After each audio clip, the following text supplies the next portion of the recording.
In a modern high-tech office, Chloe and Ethan seem like nothing more than strangers sharing the same Asian heritage. However, amidst the busy workday, they unconsciously share habits that are strange beyond belief, from their shared love for hot tea over coffee to the meticulous way they fold tiny paper boats whenever they face stress. Behind these subconscious habits lies a painful secret from a black midnight 30 years ago, when a terrifying storm tore a family apart in the middle of the ocean. Both have grown up believing their loved ones were lost forever beneath the deep sea, but a chance dinner invitation for the upcoming Christmas Eve is pushing their two worlds into a fateful collision. What will happen when a figure from the past walks through the door, and what is the real connection between these two simple colleagues? What secret lies behind these two individuals? Join us as we follow this story, and please do not forget to support us by subscribing to the channel. The winter air was sharp and cold. Outside the floor-to-ceiling windows of the Silicon Valley headquarters, a rare California frost dusted the palm trees. Inside, the air smelled of expensive espresso and the faint ozone scent of high-powered servers. 2 weeks remained until Christmas. While the rest of the world dreamed of gingerbread and tinsel, the engineers at Stratos Tech were living in a digital pressure cooker. Chloe sat at her station. Her fingers moved like a concert pianist across the mechanical keyboard. Each click was a deliberate note in a complex symphony of code. Across the mahogany desk, Ethan was hunched over his own monitors. They were the lead architects of the Genesis project. It was a system designed to bridge global communication gaps, but today the system was fighting back. Chloe reached for her mug without looking. It did not contain the iced lattes or the energy drinks favored by their colleagues. Instead, it was filled with plain steaming hot water. At the exact same moment, Ethan reached for his own mug. It was also filled with hot water. They both took a sip. They both exhaled a long, steady breath. "The latency in the northern node is dragging," Chloe said. She did not look up from her screen. "It is the handshake protocol," Ethan replied instantly. "It is stuttering at the third gate." "I was just about to redirect the traffic through the southern bypass." Ethan finished her sentence before she could breathe. Chloe paused. She finally looked over the top of her monitor. Ethan was already looking at her. For a fleeting second, the hum of the office seemed to vanish. She saw his dark eyes. They were tired, but sharp. There was something in the way he tilted his head. It was a gesture so familiar it made her heart ache with a memory she could not quite grasp. She had known Ethan for exactly 1 year. They had met during a winter recruitment drive. Yet in 12 short months, they had developed a rhythm that usually took decades to build. Chloe turned back to her screen. She felt a strange, comforting warmth spreading through her chest. It was not the hot water. It was a sense of safety, a sense of being understood without the need for a single exhausting explanation. "Ethan," she whispered, "why do you fold your sticky notes like that?" Ethan stopped. He looked down at the small yellow square in his hand. He had folded the corners inward to create a precise miniature paper boat. "I do not know," he said softly. "My mother used to say it was the only way to keep a thought from sinking." "Why do you ask?" Chloe opened her desk drawer. Inside sat a dozen identical paper boats. "I have done it since I was a child," she said. "I thought I was the only one." The silence between them grew heavy. It was a silence filled with unspoken questions. Neither of them knew that thousands of miles away in 2 different cities, an old man and an old woman were looking at the same gray sea. They were thinking of a night 30 years ago, a night when the world ended. Suddenly, every monitor in the room flashed a violent, pulsing red. The main server began to wail. "Total system collapse!" a voice shouted from the back of the room. "The Genesis core is overheating!" The office erupted into chaos. Project managers began barking orders. Junior developers scrambled, but Chloe and Ethan did not move. They did not panic. They looked at each other. A strange, silent communication passed between them. It was as if a physical wire had been connected from her mind to his. "I will handle the encryption layers," Chloe said. Her voice was a steady anchor in the storm. "I will stabilize the core temperature," Ethan replied, their hands blurred. Chloe bypassed the security firewalls. She did not need to tell Ethan which ports she was opening. He was already there. He was moving the data packets into the empty spaces she created before she even finished the command. They worked in a trance, left hand, right hand, input, output. They were not two engineers anymore. They were two halves of a single brilliant machine. The heat in the server room climbed. The red lights blinded everyone else. But in the center of the frantic office, Chloe felt a profound peace. The closer she worked with Ethan, the more she felt a sensation of home. It was the smell of salt spray. It was the feeling of a sturdy hand holding hers in the dark. It was the ghost of a lullaby sung in a language she barely remembered.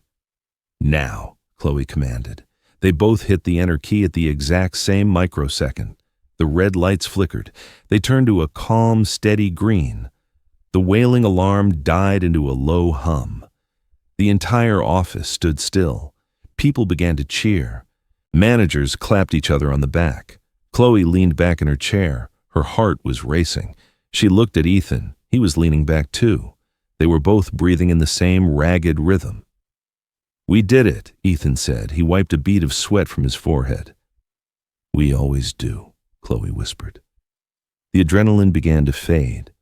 In its place came that haunting, familiar warmth. It was a deep, soul-deep recognition. She wanted to ask him about his past. She wanted to ask him about the storm.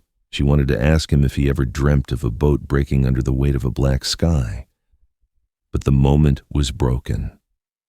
"Great job, you two," the vice president shouted, walking toward them. "That was a miracle. You saved Christmas for the company." Chloe forced a smile. Ethan nodded politely.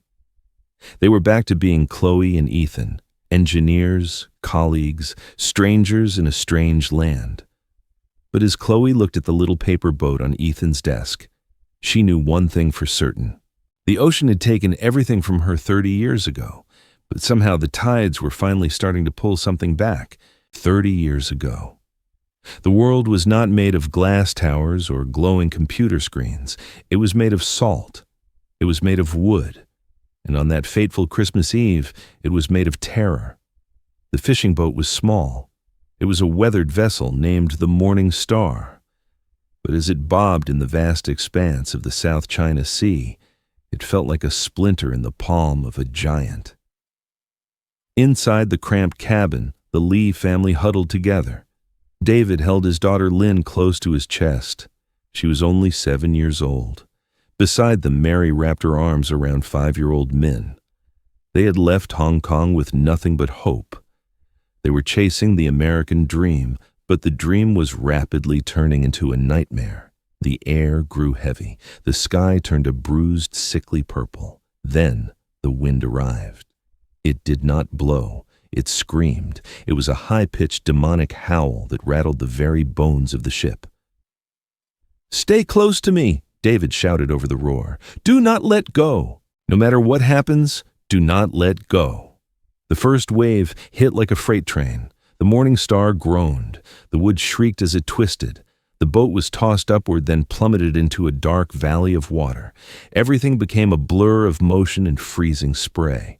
Lynn buried her face in her father's neck. She could hear his heart drumming. It was a fast, frantic rhythm.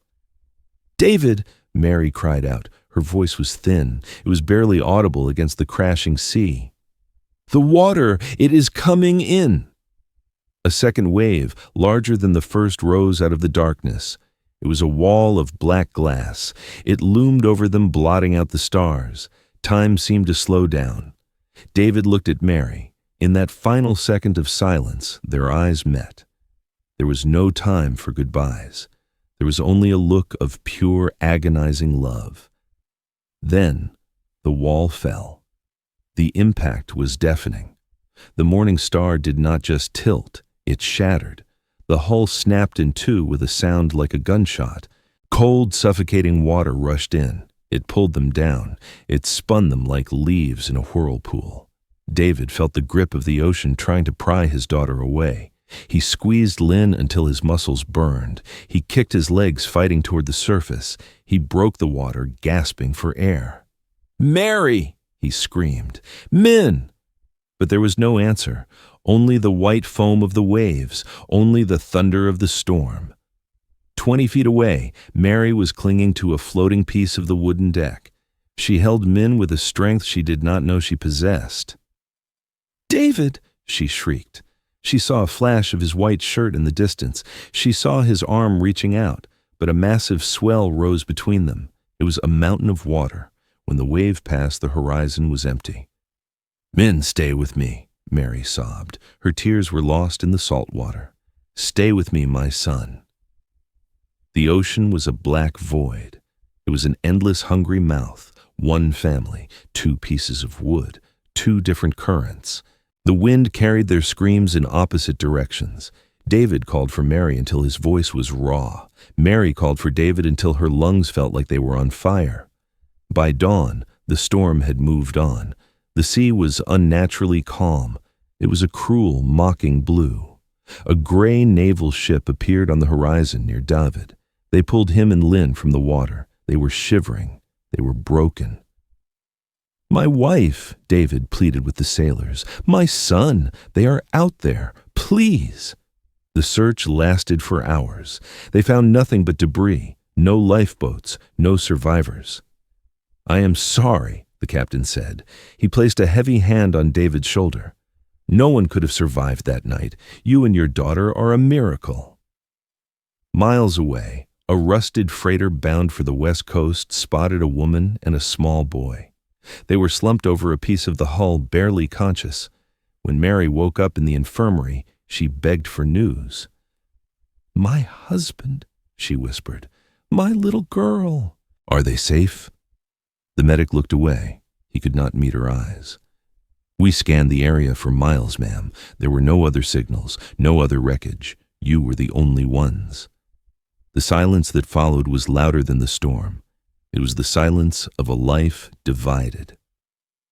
David and Lynn were taken to a refugee center in California. Mary and Min were processed in a different port, eventually landing in the cold streets of the East Coast. Both sides were told the same lie. Both sides carried the same heavy weight. For 30 years, David looked at his daughter and saw the ghost of his wife. For 30 years, Mary looked at her son and saw the shadow of the man she loved. They lived as the only ones. They moved forward because they had to. They built new lives. They took new names. They became David and Mary, the survivors. But every year when the calendar turned to December, the phantom pains returned. They remembered the sound of the wood snapping. They remembered the cold. And they remembered the names they stopped calling out loud because the world told them there was no one left to hear. The world was broken. And they believed it would stay broken forever. The Pacific Ocean and the Atlantic Ocean are separated by 3,000 miles of land.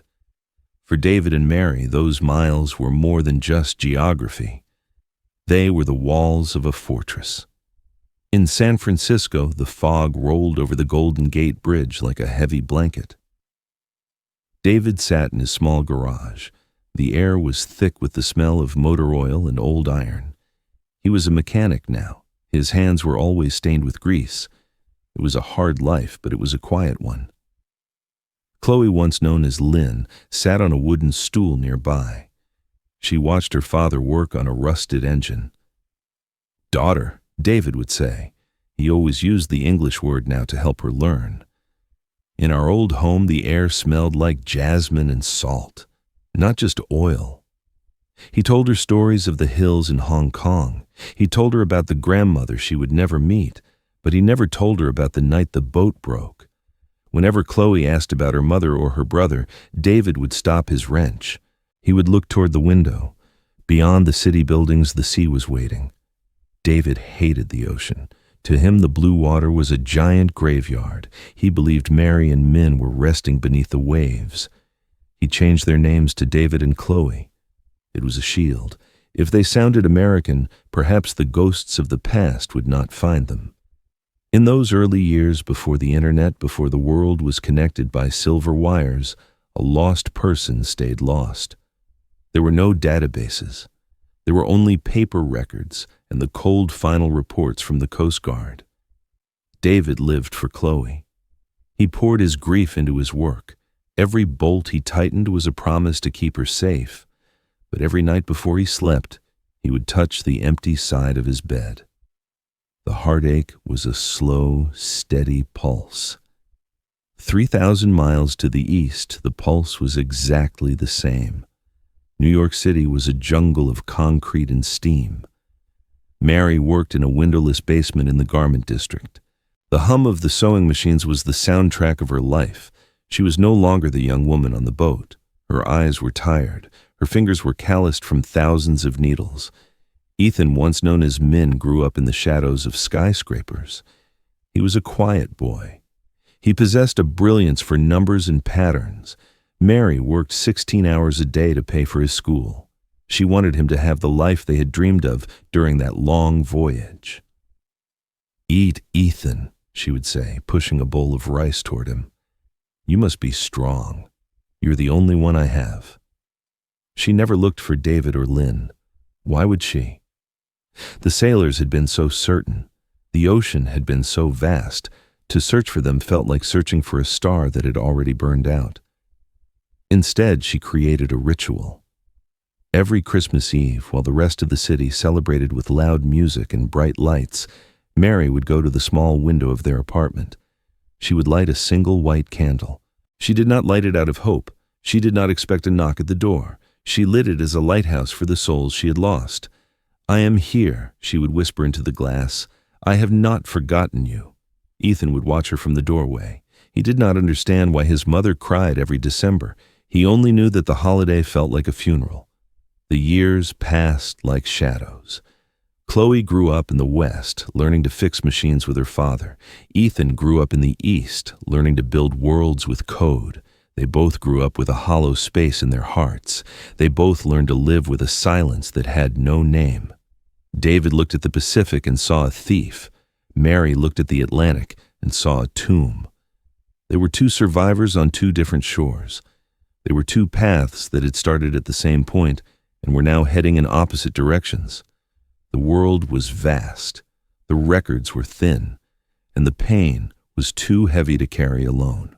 So they stayed in their separate cities. They worked. They survived. They told themselves that they were the lucky ones. They had each other. But deep down in the quiet moments between the sewing machine's hum and the garage's clank, they still heard it. The sound of the wind, the sound of a name being called across the water, and the feeling that somewhere out there the other half of their soul was still breathing. The snow was falling in thick, silent flakes outside the window of the coffee shop. Inside, the air was warm. It smelled of roasted beans and cinnamon. The soft chime of the door opening and closing provided a steady rhythm to the afternoon. Chloe wrapped her hands around a white ceramic mug. She stared at the steam rising from the hot water. Across from her, Ethan sat with his laptop closed. For the first time in months, they were not talking about code. They were not talking about the Genesis project. They were talking about the void. "I booked my flight this morning," Chloe said. Her voice was quiet. "I am going to Thailand, just for 10 days.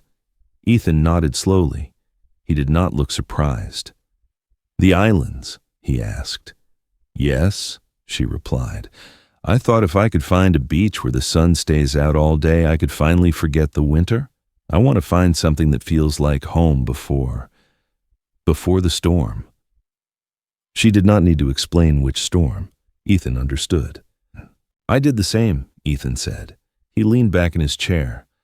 "I looked at tickets to Vietnam. I told myself I needed to find my roots. I thought if I went back to the East, I could stop feeling so out of place here." He looked at the snow piling up on the sidewalk.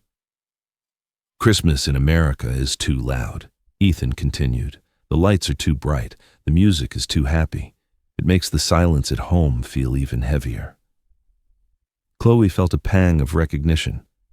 Every year she watched her father, David, grow smaller in his chair as December arrived. He would stare at the old photographs. He would touch the empty seat at the table. She wanted to run away from that sadness. She wanted to fly across the ocean to a place where Christmas was just another day. They sat in silence for a long moment. A group of teenagers walked past their table. They were laughing and carrying shopping bags filled with gifts. Chloe looked at her phone. She saw a message from her father. It was simple. He had sent her a photo of a small wooden Christmas tree he had set up in the garage. "I bought the tinsel you liked," the message read. Chloe felt a sudden sharp ache in her throat. She looked at the ticket confirmation on her screen.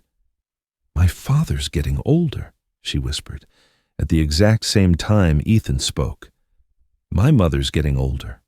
They both stopped. They looked at each other. The coincidence was so sudden it felt like a physical shock. "He is alone," Chloe said.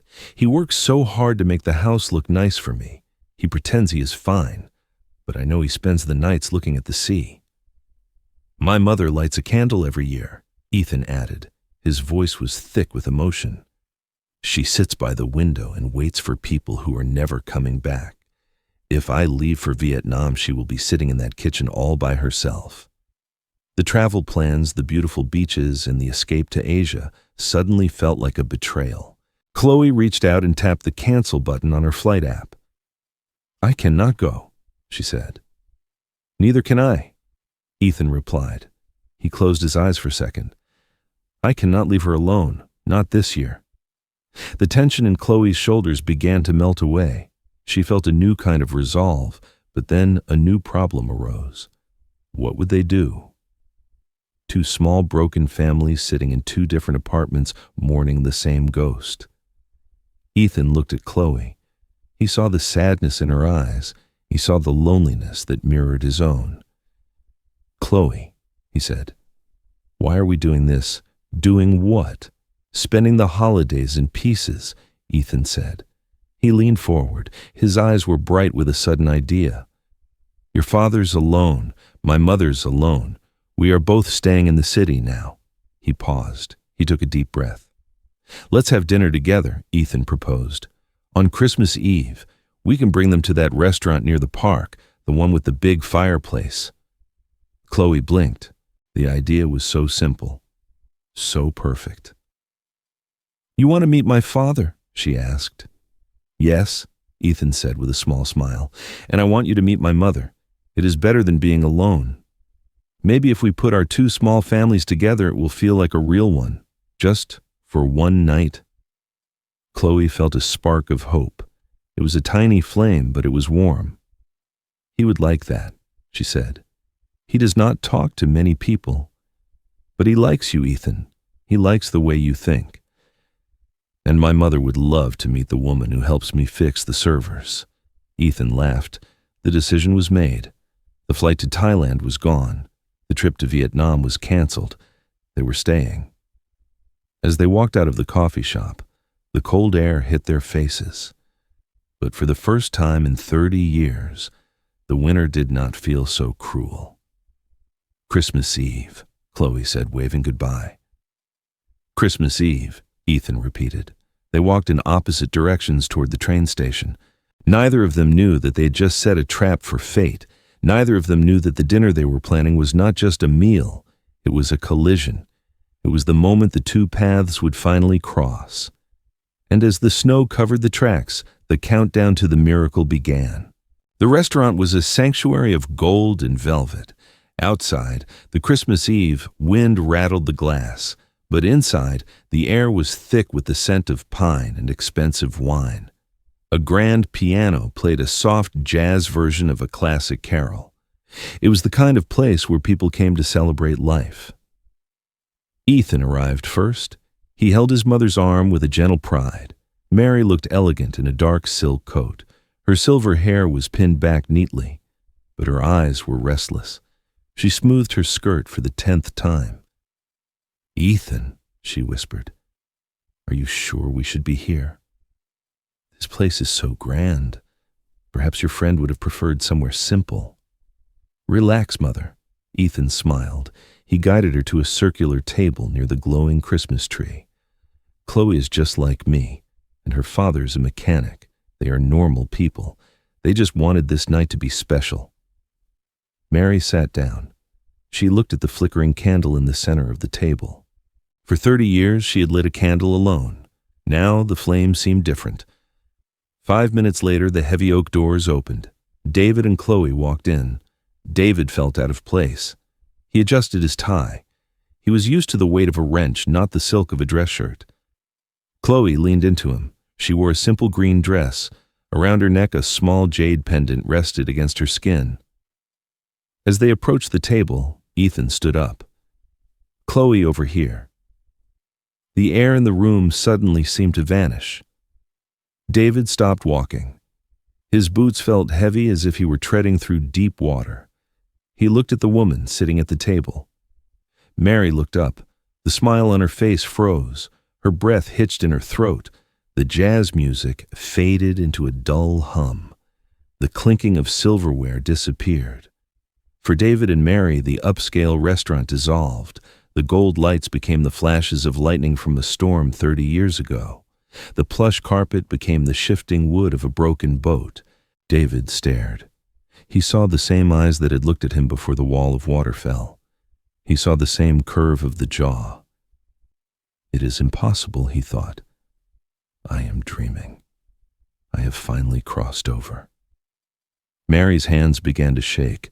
Her gaze moved from the man to the young woman standing beside him. She saw the jade pendant. It was a small stone. It was carved in the shape of a lotus. It had a tiny, jagged chip on the left side. Mary knew that chip. She had touched it every night before the voyage. It was the twin to the one she kept hidden in her velvet jewelry box at home. Lynn. Mary's voice was a ghost of a sound. Chloe gasped.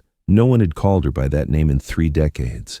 David took a step forward. His eyes were streaming with tears. His voice was a raw, broken rasp. Mary. The name hung in the air like a prayer. Mary stood up. Her chair scraped loudly against the floor, but she did not notice. She reached out her hand. Her fingers brushed David's sleeve. He was warm. He was real. He was not a memory. "David," she cried. It was a scream of 30 years of grief. It was a shout of 30 years of suppressed hope. They collided in the center of the room. David pulled her into his arms. He buried his face in her neck, sobbing like a child. Mary clung to him, her hands wandering over his face, his hair, his shoulders. She was checking to see if he was solid. She was making sure he wouldn't vanish into the salt spray again. Ethan and Chloe stood frozen. They looked at their parents. Then they looked at each other. The telepathy, the shared habits, the paper boats, the hot water, the realization hit them like a tidal wave. "Min," Chloe whispered. Ethan looked at the woman he had called his colleague. He saw the sister he had lost in the dark. "Lynn," he breathed. He reached out and grabbed her hand. They did not hug yet. They only stared, overwhelmed by the sheer impossible weight of the miracle. The silence of 30 years was over. The sea had been cruel, but the heart had been stronger.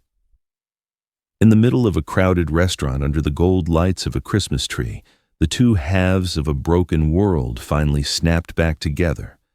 They were no longer the only ones. They were home. The dinner table was no longer just a place for food. It was an altar of healing. 4 chairs were filled. 4 hearts were beating in unison. The golden light of the restaurant seemed to wrap around them like a warm blanket. David held Mary's hand so tightly his knuckles were white. He was afraid that if he let go, she might dissolve back into the salt spray of 30 years ago.